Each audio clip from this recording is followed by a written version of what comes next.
ओम श्री गुरु सत्ताय नमः। आज की मेरी वीडियो भारत के सच्चे सपूत महाकवि रविंद्रनाथ टैगोर पर आधारित है। भारतीय संस्कृत ज्ञान परीक्षा की पुस्तक संस्कृति सुगंध, जो कि कक्षा 8 की है, के पाठ 5 का यह शीर्षक है। रविन्द्रनाथ टैगोर प्रथम भारतीय हैं जिन्हें नोबेल पुरस्कार से सम्मानित किया गया।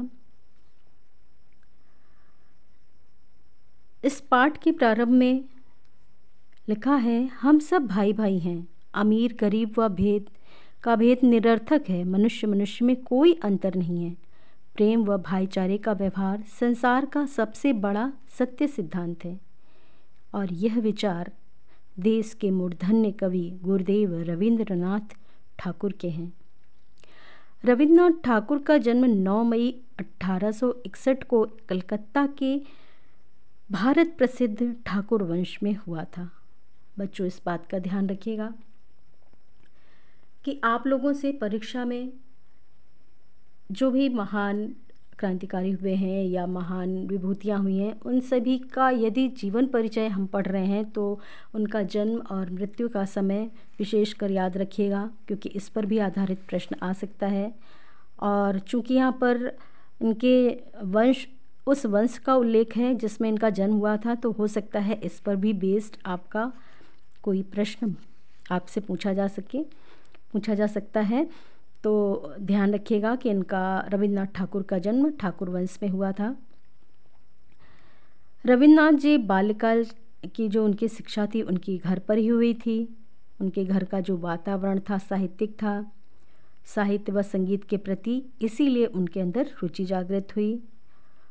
और युवावस्था में रविन्द्रनाथ टैगोर ने देश भ्रमण करके देश की विभिन्न समस्याओं की जानकारी प्राप्त करके अपने गांव सेलाई दह में रहकर उन्होंने गुरुकुल पद्धति पर आधारित शांति निकेतन नामक संस्था प्रारंभ की। तो शांति निकेतन नामक संस्था उन्होंने कहाँ पर प्रारंभ की थी? सेलाई दह में रह करके, जो कि उनका गांव था। और किस पद्धति पर आधारित की थी? यदि यह प्रश्न पूछता है तो गुरुकुल पद्धति पर आधारित की थी शांति निकेतन नामक संस्था। और सन 1901 में 2 छात्रों एवं 2 अध्यापकों से संस्था का श्री गणेश किया था। आप सोचिए, शांति निकेतन इतनी बड़ी संस्था है और उसका जब प्रारंभ हुआ था 1901 में, तो मात्र 2 छात्र थे और 2 अध्यापक थे। और फिर धीरे धीरे उनकी पत्नी के सहयोग से कुछ समय में छात्रों की संख्या बढ़ गई, है ना। और जो संस्था थी उसी समय पर आर्थिक संकट से मुक्त करने के लिए रविन्द्रनाथ टैगोर ने अपनी जो व्यक्तिगत संपत्ति थी उसको भी बेच दिया और संस्था के संचालन के लिए रविन्द्रनाथ टैगोर ने अपना सर्वस्व समर्पित कर दिया। जिस प्रकार से हमारे परम पूज्य गुरुदेव ने युग निर्माण मिशन, जो कि उनके कई जन्मों के गुरु दादा गुरुदेव के निर्देश पर चलाया गया था, भारतीय परिवार संगठन को चलाने के लिए उन्होंने अपना सर्वस्व समर्पित कर दिया था। उसी प्रकार से शांति निकेतन संस्था के बारे में पंडित जवाहरलाल नेहरू ने कहा है कि जिसने शांति निकेतन नहीं देखा उसने हिंदुस्तान को नहीं देखा।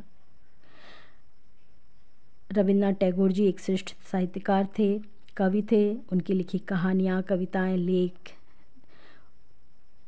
समाज और तत्कालीन सामाजिक समस्याओं को ध्यान में रख कर के लिखी गई थीं। आपकी जो प्रसिद्ध कहानी है काबुलीवाला, वो राष्ट्र प्रेम की एक अनुपम मिसाल है। रविन्द्रनाथ टैगोर के लेखन का जो लक्ष्य है वो मानवता को हर दृष्टि से सच्चा मानव बनाना और उसे ऊंचा उठाना है। यानी प्रत्येक मानव को सच्चा मानव बना करके उसकी उत्तरोत्तर उन्नति करना है। रविन्द्रनाथ टैगोर के कार्यों को सम्मान देते हुए भारत सरकार ने उन्हें सर की पदवी से सम्मानित किया था।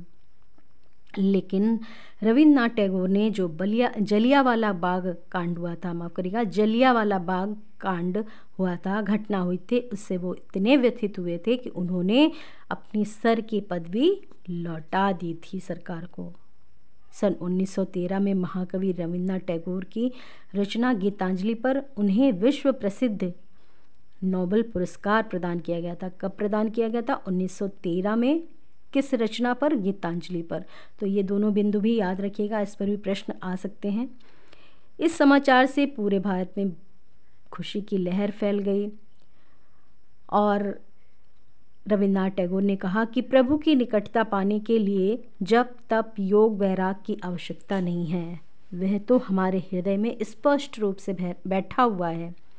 हम प्रत्येक क्षण उसके स्पर्श का अनुभव कर पुलकित हुआ करते हैं।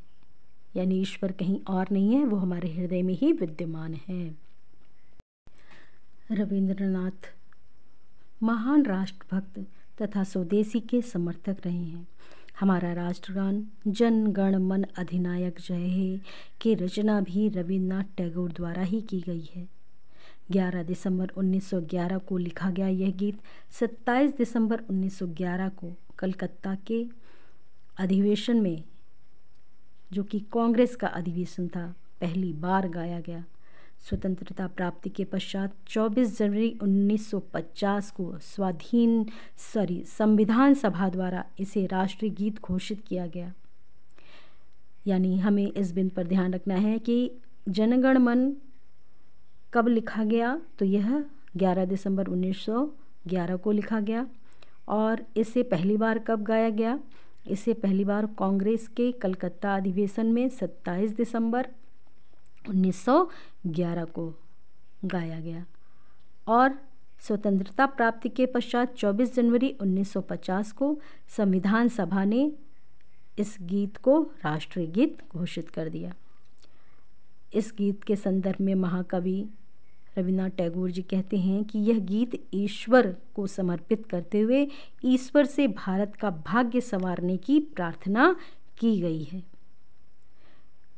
एक बहुमुखी प्रतिभा के धनी श्री रविन्द्रनाथ को महात्मा गांधी ने गुरुदेव से संबोधित किया, यानी गुरुदेव नाम से संबोधित किया। इसलिए संपूर्ण देश उन्हें गुरुदेव रविन्द्रनाथ ठाकुर के नाम से जानता है।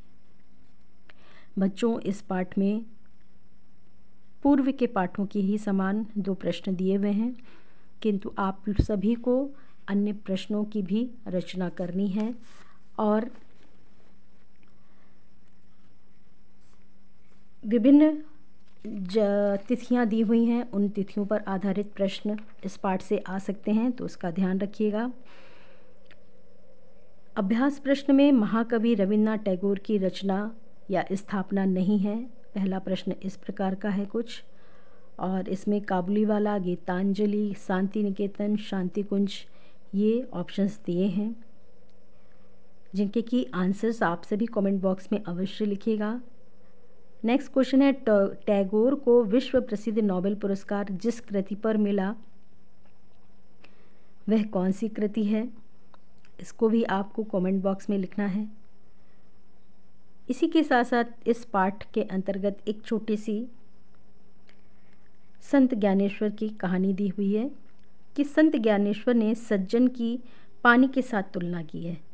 वह इतना मृदु होता है कि आँखों में रहने या टपकने पर भी कष्ट नहीं देता है, किसी पर प्रहार नहीं करता है।